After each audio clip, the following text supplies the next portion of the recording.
Good morning. My name is Rabbi Chaim Dov Belyak, and I'm pleased to welcome you to another one in our series of programs in the title of Freighted Legacies. Today, we're privileged to have um, a, a new author who has worked very diligently on presenting a series of very complex issues. Her name is Jennifer Stark-Blumenthal. All right. Well, thank you, Rabbi Beliak, and your incredible team at Freighted Legacies for all of your work. Um, I personally really appreciate your going through the effort to translate this chapter and my introduction into Polish to broaden our discussion. Um, the main goal of this book is to break down the quick defensive rhetoric and nasty assaults that both Jews and Poles raise against the other. Part of that is due to Poles and Jews having competing myths of their shared past. And those competing myths is what we're going to explore today. Next slide. We're on, okay, terrific. So this is chapter 20 that we're discussing today. Clearly, it appears at the end of my book. I do want to make it clear that it is only a part of my understanding of the complex relationship between Poles and Jews over the centuries. Today, we're going to look at the context of this backlash and examples of the backlash. And also, we'll look at an example of resistance to this right-wing backlash. Okay, next slide. Okay, so first let's understand the vocabulary. When I refer to myth, I'm referring to a group's broad understanding of the past. It's an understanding that brings meaning to that group and its individual members. It's passed generationally through family, lore, or just, speaking at the dinner table. It's also passed more formally through education, and it's accepted as truth. Myth reconstruction is a much more conscious process by which an individual recognizes facts and theories that have been ignored by their own group. And by recognizing these facts and theories, the person challenges the group's black and white truths, and often challenges the positive self-image of the group. I do want to point out myth reconstruction is an extremely challenging process because it raises in public spaces surprises, confusion, and conflict from a very messy past. Okay, next slide. Okay, so I would argue that since Poles and Jews have each understood their own group as the most victimized, being the most victimized is part of each of their myths. They have a difficult time acknowledging the victimization of the other, lest it negate their own victimization, right? So this lack of recognition, I think, breeds resentment and ignites defensiveness. If we're looking at their victimization, for Poles, it includes a harrowing 123 years of complete partition and suppression of Polish identity. It incorporates Nazi and Soviet occupation during World War II and all of those horrors, as well as 43 years of Soviet-imposed government. When we speak about the Jews' victimization, that includes being exiled twice from the land of Israel, being forced to leave various countries. Khmelnytsky's 1648 deluge, a rash, many pogroms, and of course the Holocaust. Okay, next slide. All right, so in 1989, with the fall of communism, we have to think about where do Poles go? Where do they go in terms of what kind of government are they going to have?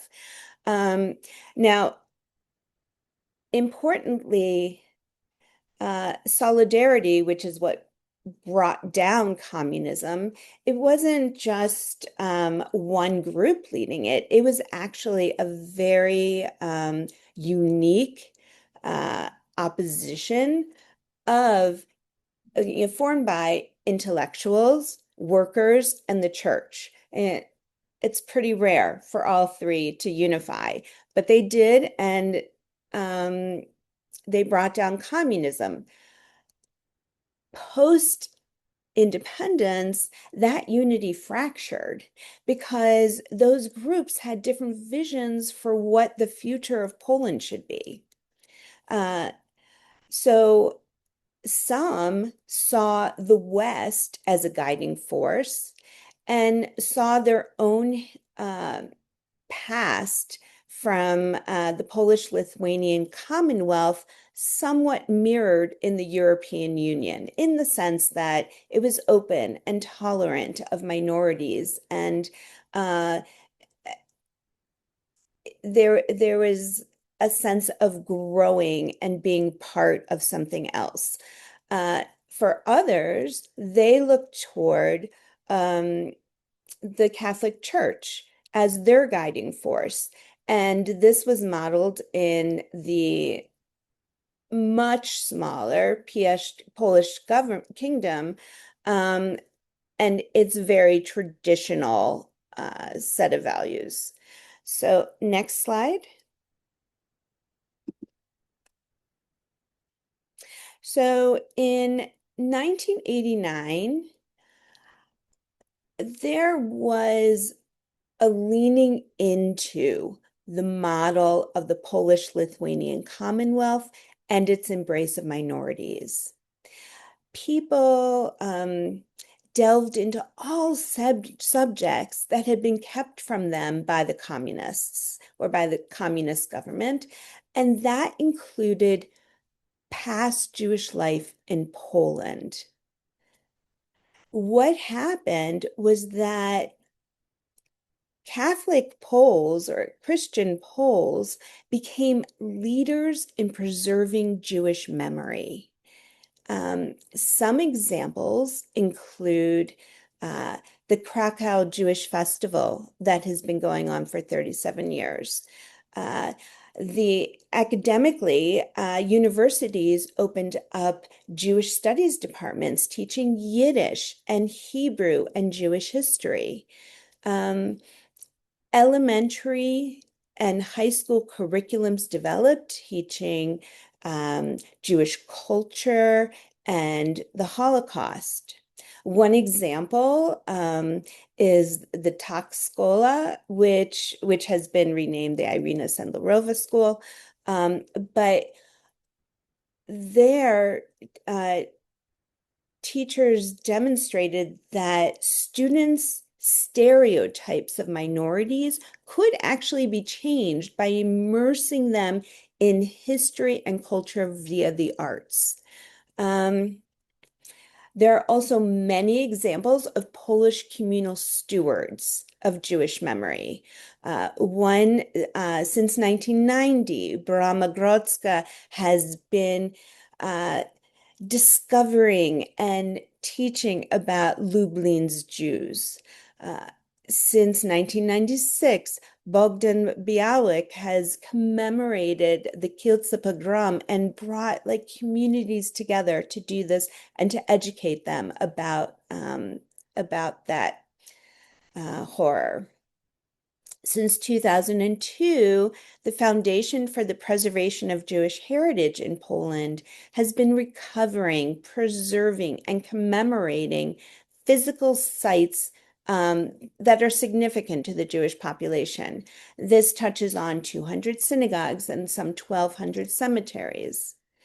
Since 2003, the Polish Center for Holocaust the Polish Center for Holocaust Research opened and has been studying only matters related to the Holocaust and Polish-Jewish relations during those times. And in 2014, the Polin Museum of the History of Polish Jews opened after 20 years of planning. So my point here that I'm emphasizing is that non-Jews have been at the forefront of respecting and preserving Jewish memory in Poland. Okay, next slide. All right, what happens when a society is more open and tolerant is that that society often discovers through research information that's really difficult to incorporate into their story. And that is what happened in Poland. In 2000, Jan Gross's book, Neighbors, was published. That's the one at the top of the screen. It tells the story of the July 1941 massacre of Jedwabne's Jewish community by Polish neighbors. It prompted a long and difficult debate in the Polish public square. And initially, Polish scholars and politicians, while aghast at the information, accepted the challenging memory of Poles. The Polish president apologized for the pogroms. In 2001, the English translation of Neighbors appears, and it creates a much larger, it's an international audience. And all of a sudden, the stakes of Polish shame grow much larger. It's the difference of having a family argument in your home and having it out in the public space. In 2003, there was a Polish government investigation at which corroborated Jan Gross's findings and also revealed a regional pattern of brutality against the Jews at that same time in the summer of 1941. So a Polish identity crisis with this information emerged surrounding World War II, with national shame vying against Polish honor. In 2011, you'll see on the right side, Jan Grabowski published his Hunt for the Jews, which details Poles aiding the Nazis in their hunts for Jews who escaped ghetto liquidations. And he projects that some 300,000 Jews escaped the Nazis, but only 50,000 survived the war. And he points to Poles' complicity in this tragic loss of Jewish life. So these two books and their revelations have had a chilling effect on Poles' self-image as heroes and martyrs during the war, and has crushed Poles' morale. And a response has been a growing, intense defensiveness of the good name of Poland. Okay, next slide. Thank you. Important in our context, for this political backlash in Poland is also the 2003 vote to join the liberal European Union. As you can see, a strong majority voted to join. The right wing opposed it, holding that the EU impinges on Poland's economic sovereignty by mandating what items can be sold. And the right wing holds that the EU impinges on Poland's cultural sovereignty by imposing definitions of sexual identity and of family on a traditional Catholic society, because the EU supports the LGBTQ community and its rights. Additionally, the EU mandated Holocaust education and recognized the Jews' experience during the Holocaust as an unparalleled victimization. Well, that flies in the face of Poles' collective memory as being the Christ of all nations. The far right really fears that constant reminders of the Jewish Holocaust relativizes their own suffering and will lead to the loss of specific stories for Poles and memories and Polish identity. Okay, next slide. So, who and what defines Poland? Poland has a slew of political parties, like so many, but the two that hold the most power are the center-right civic platform, often led by Donald Tusk, and the populist right-wing Law and Justice, known as PiS. Okay, so there's a lot to be said about PiS's origins and its growth. But today we're only going to focus on the PiS party's defense of Polish honor in the face of international scrutiny over discoveries revealed in 2011. PiS has won a landslide victory in 2015, and they led Poland until 2023 through a church-centric social conservatism and a Eurosceptic position. Okay, next slide, please. All right, so the PiS-led backlash is a form of resistance. It's a resistance against the findings of Polish violence against Jews during World War II and Poles aiding Nazis and Jew hunts. It's also a form of resistance against the liberal ethos that Brussels promotes, which embraces the LGBTQ community. We're focusing here today on the backlash against revelations concerning Polish-Jewish relations. But I just think it's important for you to know that with that is also this backlash against the LGBTQ community. So this backlash is demonstrated through education, through the law, and through physical space. And due to limited time, we're just going to review one or two examples of each. But believe me, there's a plethora of examples. Okay. So the PiS backlash on education. So for PiS, they view the study of history as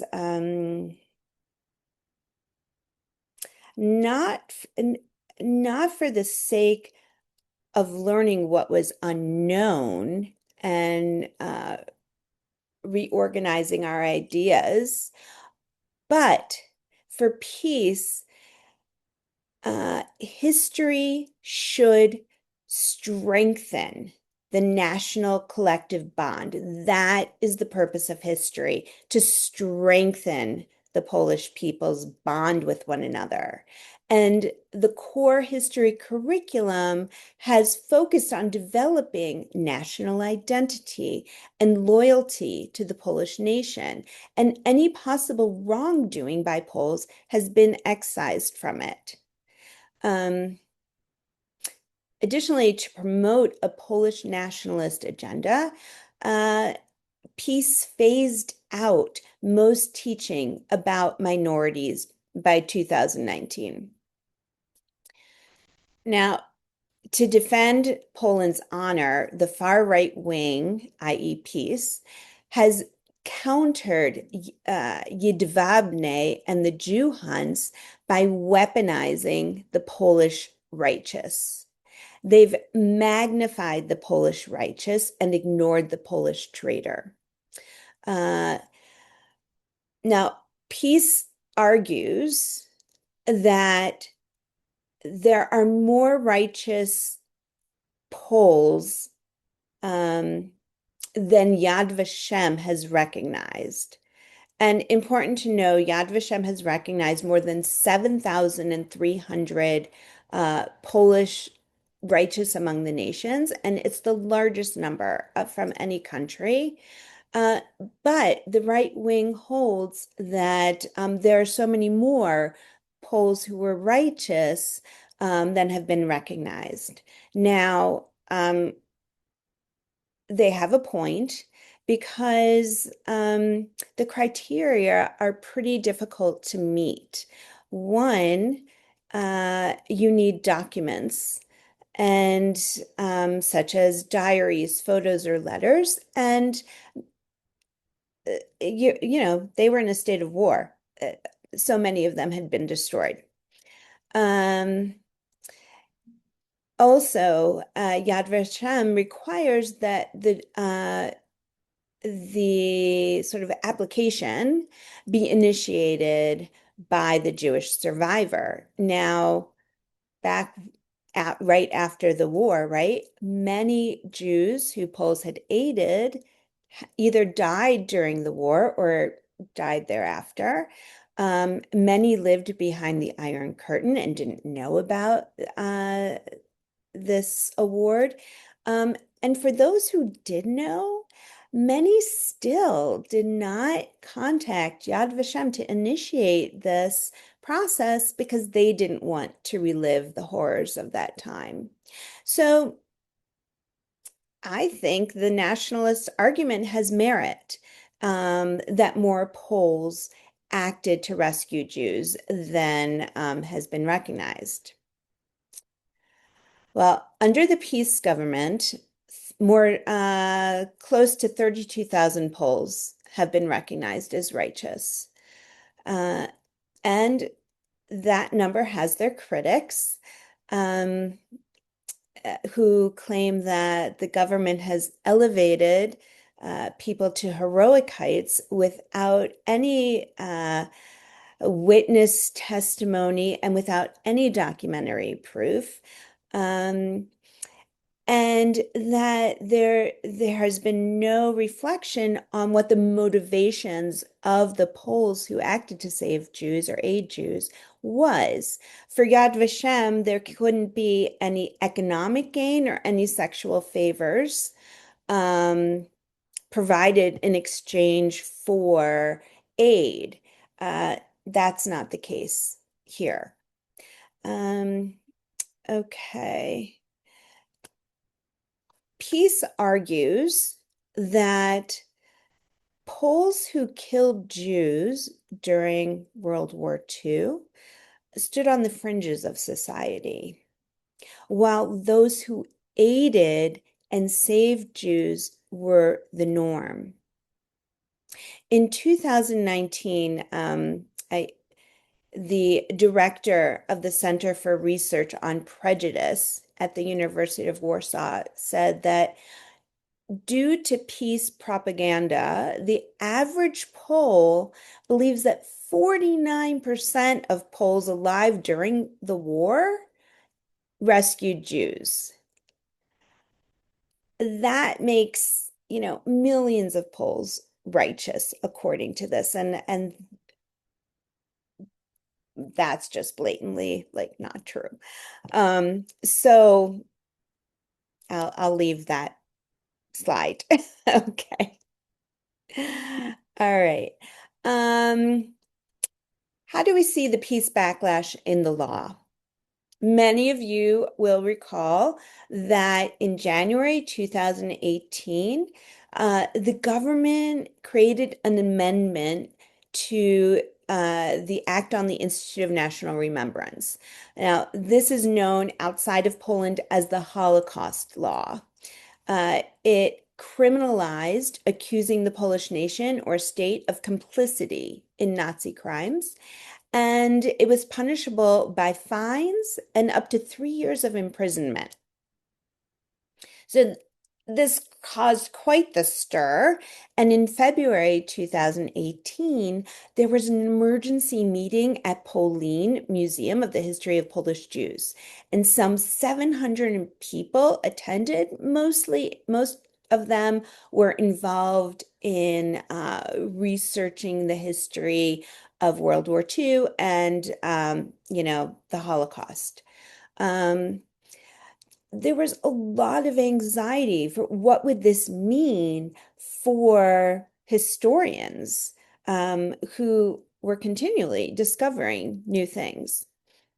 And the historians knew that already President Duda had attacked the Polish Center for Holocaust Research and its researchers for propagating lies. So it was a very difficult time. Due to a surge of global outrage, however, in June of 2018, Peace rescinded the criminal component and held on to it being a civil offense to accuse the nation or state of complicity with the Nazis, and it was punishable with a fine. Okay. Well, in 2018, a book entitled, a very big book, Night Without End, The Fate of Jews in German-Occupied Poland, was published. Jan Grabowski and Barbara Engelking are the co-editors. And it discusses Poles killing Jews during this time period. Jews who were looking for aid and hiding. So critics have argued that the Polish Anti-Defamation League, together with a team at the government IPN, reviewed the book's 546 pages, searching for any mistakes that would discredit it in order to defend Poland's good name. And they found a supposed conflict in the description of Edward Malinowski, who was a wartime village elder of Malinowa. And the Polish Anti-Defamation League found Edward Malinowski's 80-year-old niece, Filomena Laszczkowska, who then in 2019 sued the two historians for slandering her uncle's good name. Now, Edward Malinowski helped a Jewish woman survive the war. That same woman testified on his behalf at a post-war trial concerning his betraying a group of 22 Jews to the Nazis, and then they were later executed. So the Jewish survivor speaks on his behalf, and then Engelking raises oral testimony from that same survivor many years later against Edward Malinowski, saying, yes, he did betray them.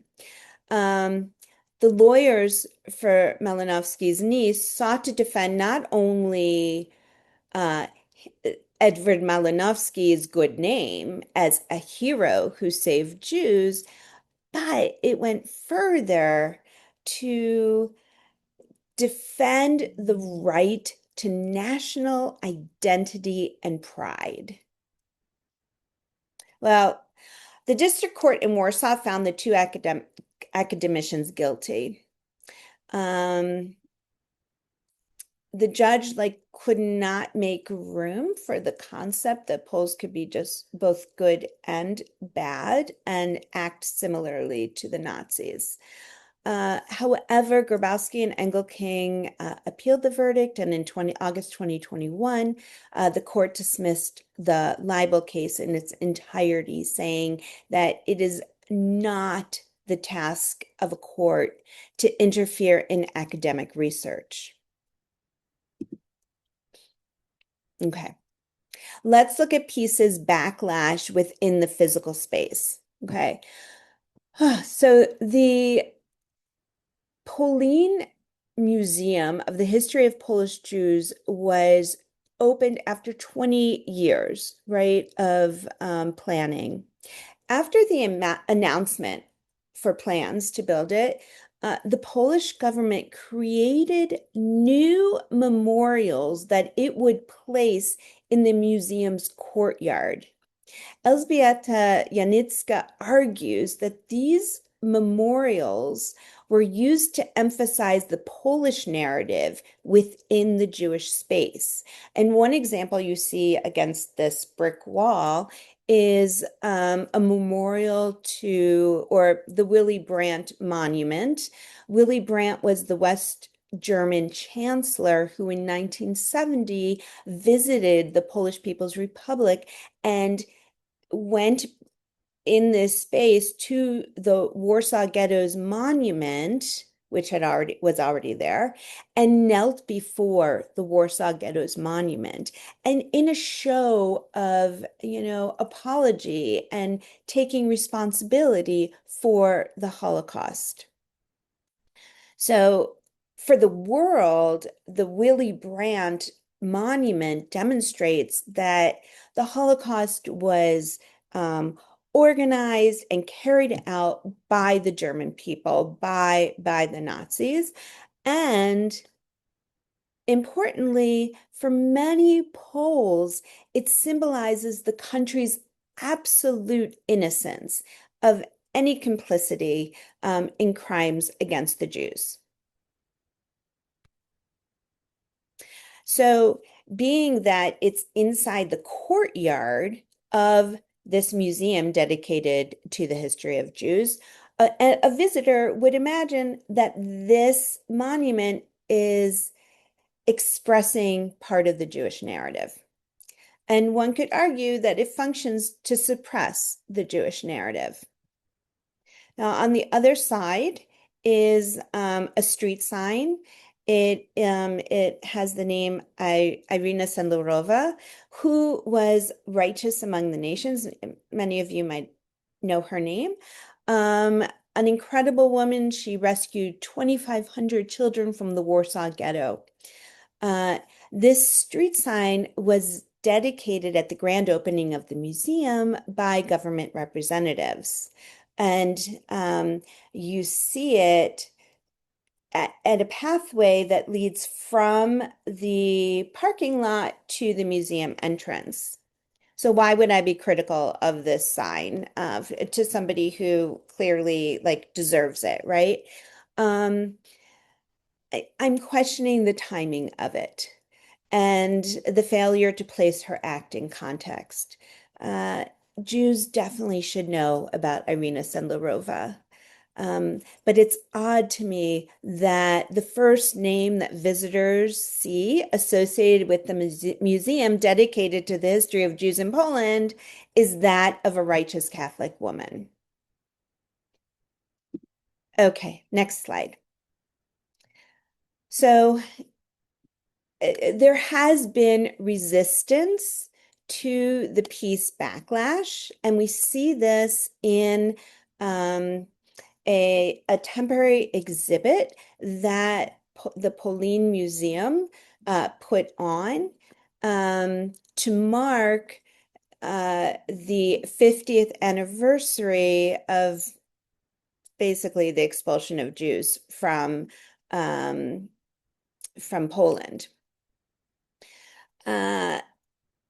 Importantly, the museum director, Dariusz Stola, had to really think about this, put on this exhibit that was happening in March 2018, knowing about the amendment, the January 2018 amendment, the so-called Holocaust law, and, the repercussions of it. He put it on anyway, because they wanted to commemorate this immense expulsion, and which due to it, Jews experienced thousands and thousands of Jews experienced being fired. There was a forced immigration of nearly 15,000 Jews, Polish Jews from the Polish People's Republic. And in the exhibit, they compared language from the 1968 rhetoric compared with Roman Dmowski's anti-Semitic rhetoric from the 1930s with contemporary Polish nationalist rhetoric in 2018. The peace government was infuriated by the exhibit and claiming, one, that while this happened in the Polish People's Republic, those who did the firing and expelled the Jews, they weren't Polish, they were communists. So that's one way of handling it. They also retaliated by not reinstating Stola to his post, though he had won re-election, and they also pulled grants from the museum that were supposed to be used, for future expenses. Okay, next slide. All right, so in conclusion, one, thank you for holding on for this, I guess, somewhat lengthy discussion. But in conclusion, like any country, Poland is multifaceted. Super important for us to know. And its people raise conflicting visions for their country. The more liberal populists find inspiration from the relatively tolerant Polish-Lithuanian Commonwealth. And that part of the population emphasizes connection to the European Union and its liberal policies, while the more traditional populace finds comfort in the small Piast kingdom, wanting a more isolated state girded by conservative Catholic values. After the fall of communism, the Polish-Lithuanian Commonwealth model dominated. With surging tolerance, Poles took it upon themselves to learn about the Jewish past in Poland and to continually commemorate it. But as we've seen, political tolerance opens doors to difficult information. And in 2000 and again in 2011, Poles faced the shame of Jedwabne and the Jew hunts. They felt a stinging blow to the myth of Polish victimhood and heroism during World War II. And though some were able to incorporate this information and hold that two truths could be true at the same time, right? That Poles were both victims and victimizers, many could not. And a growing population resented the imposition of this shame. In 2015, the far-right Peace Party had a landslide victory, and Peace crafted a backlash to defend Poland's good name by weaponizing the Polish righteous, bringing historians to trial, and commandeering Jewish space for a Polish narrative. And while there has been resistance to this right-wing backlash, it's not without its consequences. Thank you. Thank you. I'm going to, first of all, thank you for this very important and overarching uh, presentation. I think that your presentation leads people to want to get the book and go deeper. This is just the 20th chapter of a very extensive book, and presentation, I'm hoping, has encouraged people to ask questions, and we'll be receiving questions both in the chat and also in the other format. So if you can write your questions, we'd be glad to to have them. I want to begin until we get some questions. Invite. I see we have a couple of questions already. I want to ask you about what the impact of the 2018 law has been on research of the Holocaust. I note that the people that are being sued in court, Jan Grabowski, Barbara Engelking, and so forth, are Polish academics. What has been the impact on their work? And um, um, I hasten to add, what has been the impact on something that we call historical distortion versus historical truth? Hmm. Well, I think that the law and the dom the strife from the trial really makes those who are looking to go into studying Jewish history, right? It makes them question, is this a good idea? This, it seems like not a good time. Like that it's a problematic environment. So I think less people are going into it. And, the less people you have doing this work, then the message or the opportunity to learn about it just lessens. So I don't honestly, I don't know about Barbara Engelking and Jan Grabowski in terms of, what are their responses? I mean, Jan Grabowski did write Whitewash, which that's since the lawsuit. So, I mean, they're not being quiet, if that's what you mean. Okay. We have some questions already. One is a general question: where do you think things are going? Is from Dr. Abraham Havivi. Where are things going? Well, I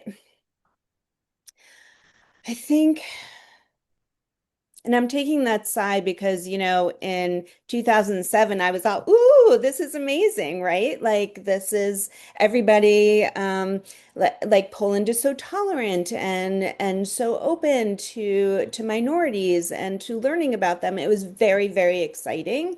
And I had to do a whole revamp of my book once peace gained all this power and really changed things. And the fact, however, so a little down on it. However, that's why I emphasize that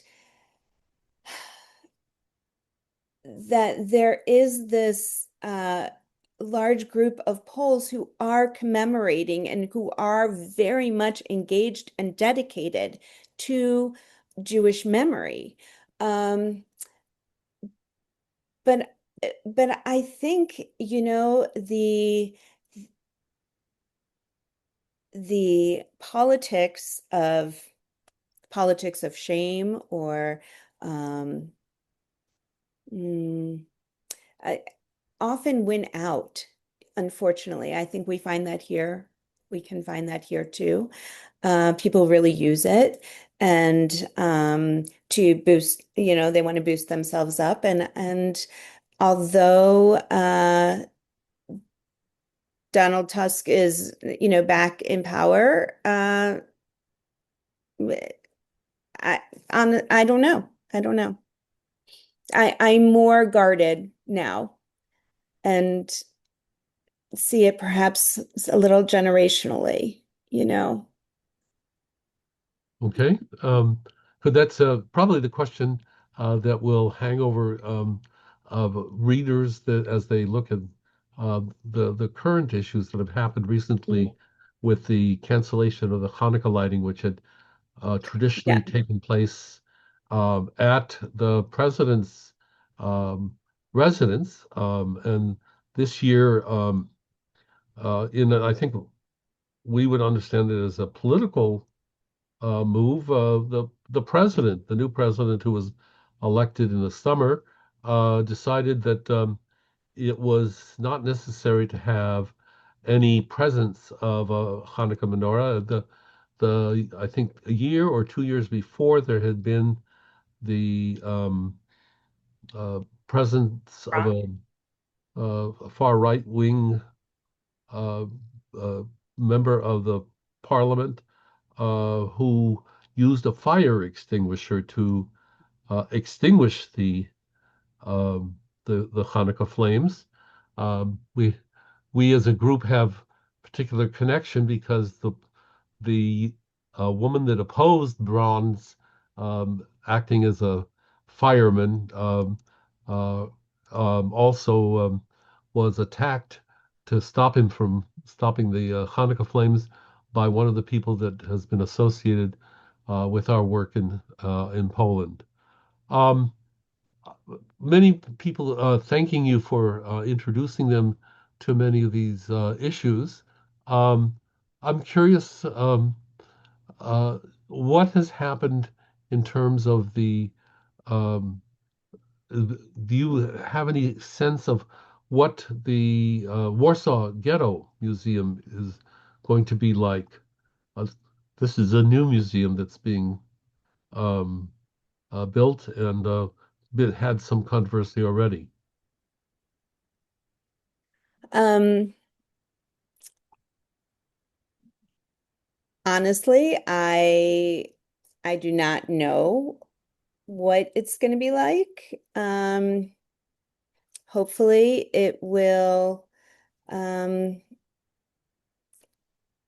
Hopefully it will project a holistic message, and telling. What's your view?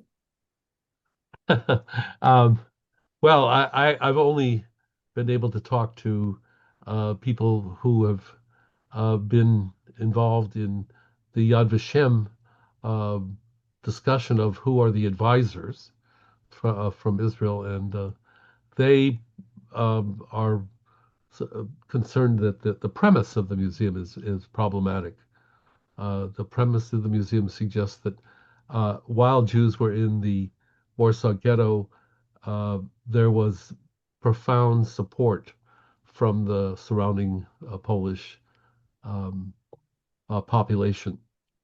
So, Well, that would be right. That would be a carryover of this concept of weaponizing the righteous, of that, you know, so many were righteous. And of course, that's not against those who were, but about glorifying Paul's actions as opposed to recognizing also their bad traits during this time. Right. So history is still continuing to be debated. Looking for other questions from our listeners. Um, uh, let's see. Well, first of all, one of the questions that comes up is uh, this whole issue that has recently arisen around Treblinka. There's been a controversy there. Do you know anything about what has happened there? So I feel like my head has been in other writing, and so I've been engaged in that. Um, so do you want to tell us about it? Well, we wrote about it as some issues. The presentation that somehow there was a righteous person selling or giving away water. Oh, that's what we're talking about. Yeah. Oh, I'm sorry. I thought you meant something like now, like really, like just recently. So there was hmm, in in this drive to um sell the concept of the righteous, there have been boulders placed where Poles who acted to save Jews where they died. Um, and one boulder is in the vicinity of Treblinka. Jews were on, the story goes that Jews were on a train, in a cattle car, and that it was stopped and like desperate for water. And I believe it was Jan Maletka, who a young man who provided water to a Jewish person.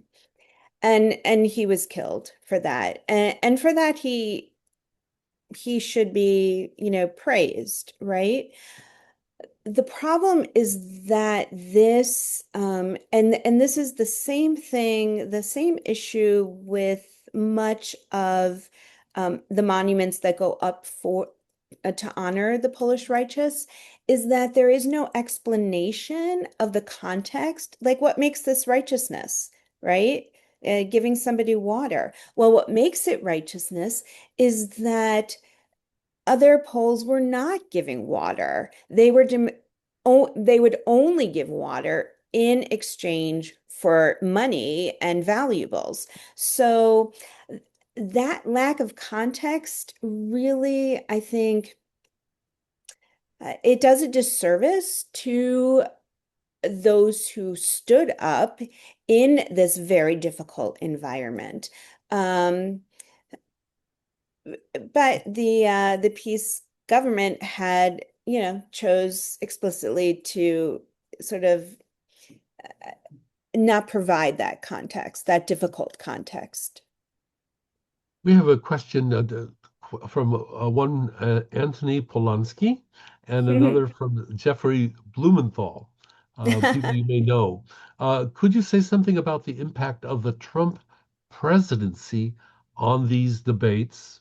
That's from Dr. Polanski. And a similar question, so many parallels to what's happening in the US today related to addressing revision of our own history in America.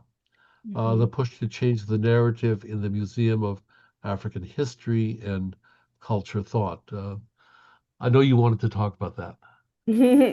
So I'm glad you both raised that, and I'm glad you're both here. So thank you for that.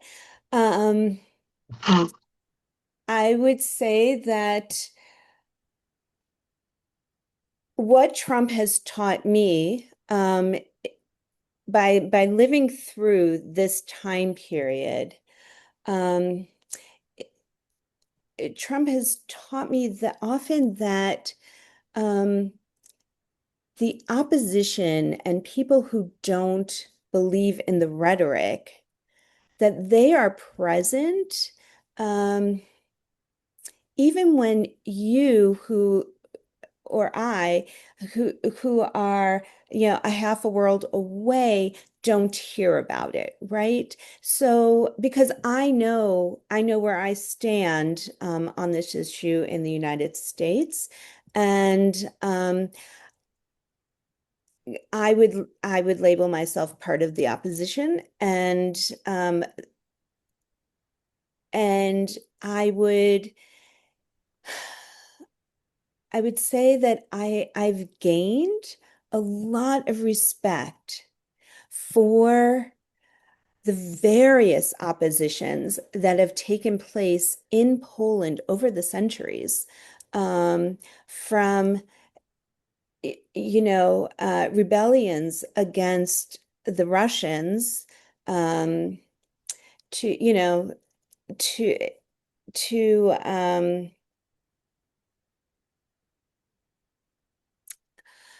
I sorry, I got lost in that rebellion. But in the 1860s, the rebellion against the Russian partition, and and then the drive, the among positivism, the drive to create Polish identity, even though they didn't have, if you will, the infrastructure, right? They didn't have the government helping them. It was just this collective drive to can recreate Polish identity. So I really, really respect that, because I can see that how a government can wear the opposition down, right? Uh, we're just individuals, people are people. The government is a system, and it's so much harder for an opposition to form and to retain any kind of strength day in, day out for years or decades. So, that's one thing. And yes, Jeff, I would say that, yeah, Poland is not the only country that's experiencing an illiberal backlash. I would say America is experiencing an illiberal backlash as well, with a desire not to, with a desire to protect the good name of the United States by suppressing information about genocides here against Native Americans, and wanting to suppress information about the slave trade, and actually how bad it was for those who were enslaved. So, yes. Thank you, Jen. I want to make that uh, uh, a kind of concluding remark. I think that bringing it home to understanding the complexities of what nationalism and supranationalism, nationalism with a very clear revision of history has done, not only in Poland but also in America. That's a very critical place for us to stop. And I want to thank you for the book, which I want to encourage people to acquire and to read. I look forward to inviting you back. I understand you have a new direction in your writing career, and we look forward to hearing about that.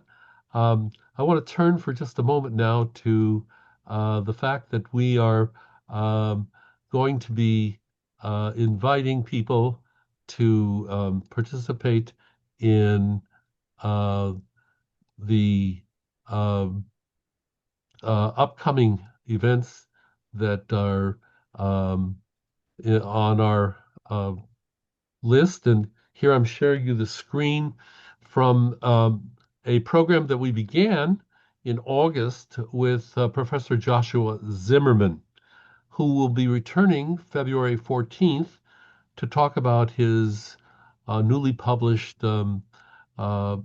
biography of Józef Pilsudski, a key figure in Polish history, a central figure, pictured here on the right, being received by a community of Jews in Poland.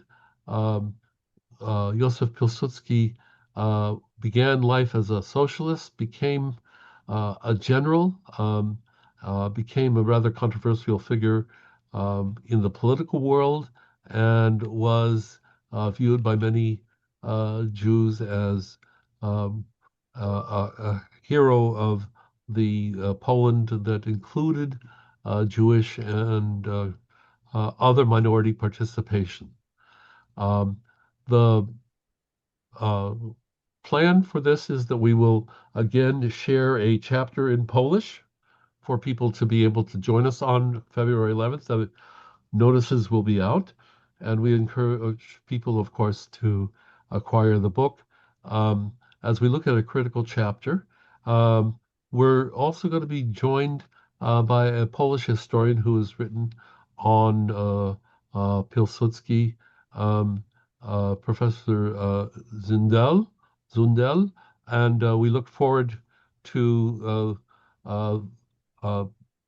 Dr. Zimmerman's presentation and response. Both historians have written about Pilsudski. I want to encourage people to continue to support our work. Freighted Legacies requires your generous participation, and you can go to jewishrenewal-in-poland.org and make a contribution. This is the time of year where we emphasize trying to make sure that we have enough funds to continue. We have approximately a dozen additional programs about at a monthly pace. I want to acknowledge the presence of Marek Józefowski, who has been interpreting from English to Polish, Marżena Szymanska, who's been doing the same. The person who puts all of this together, Dominika Zakraszewska, who keeps us on the straight and narrow electronically and so forth. And there's many other people that we require to put these programs together, and we appreciate your support for our work together. I just want to conclude with one announcement, and that is this last week, the board of Friends of Jewish Renewal has made me the president, and the new CEO is Dr. Jonathan Cohen, very important leader in the reform movement with a very beautiful and complex background. We are very blessed that he is a part of our Friends of Jewish Renewal work, and we want to welcome him. And thank you all for participating. Thank you most of all, Jen, for this enlightening and overarching presentation. Thank you. Thank you.